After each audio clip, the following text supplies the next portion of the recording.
Discipline అంటే చాలా మంది చాలా దెయ్యంలాగా భూతంలాగా చూస్తారండి. డిసిప్లిన్ అంటే ఏదో కట్టడి అనుకుంటారు. డిసిప్లిన్ గా ఉండడం అంటే జైల్లో ఉండడం అనుకుంటారు.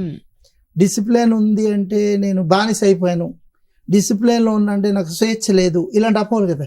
డిసిప్లిన్ అంటే నీ జీవితాన్ని నువ్వు అనుకరించడం, నీకు నచ్చినట్టు నువ్వు చేయాలనుకున్న పని నువ్వు చేయడం, నువ్వు ఉండాలనుకున్నట్టుగా నువ్వు ఉండడం, నువ్వు పెర్ఫామ్ చేయాలనుకున్నట్టుగా నువ్వు పెర్ఫామ్ చేయ. నువ్వు చదవాలనుకుని స్కూల్లోకి వెళ్ళావు, చదువు, అదే డిసిప్లిన్. ఎలా చదవాలి, ఏ విధంగా చదవాలి టీచర్ చెప్పారు. చదవడానికి అనుకూల వాతావరణం తల్లిదండ్రులు ఇచ్చేశారు. ఇప్పుడు నువ్వు చదవకపోతే యు ఆర్ ఇండిసిప్లిన్. యాక్చువల్గా డిసిప్లిన్ లేని వాళ్ళు ఎక్కువ క్షోభ పడతారు అని అనడం కారణం ఏంటంటే, డిసిప్లిన్ లేని వాళ్ళందరూ కూడా వాళ్ళ సెన్సరీ సిస్టమ్కి వ్యతిరేకంగా వాళ్ళు పనిచేస్తూ ఉంటారు. సో నేను పరిగెత్తాలనుకున్నానండి, 5 రోజులు పరిగెత్తానండి, మానేశానండి, ఇది ఇండిసిప్లిన్.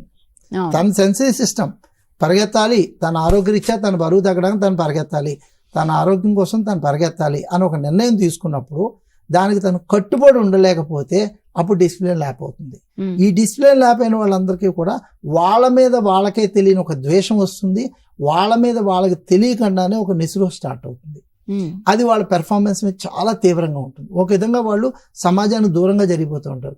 వాళ్ళకి సోషల్ యాంగ్జైటీ డెవలప్ అయిపోతుంది. వాళ్ళ శక్తి వాళ్ళు పరిగెత్తగలరని తెలుసు, వాళ్ళు పెర్ఫామ్ చేయగలరని తెలుసు, కానీ వాళ్ళ యొక్క బద్ధక స్టేజ్లో, దాన్ని చాలామంది జనరల్ వరల్డ్లో బద్ధకం అంటారు.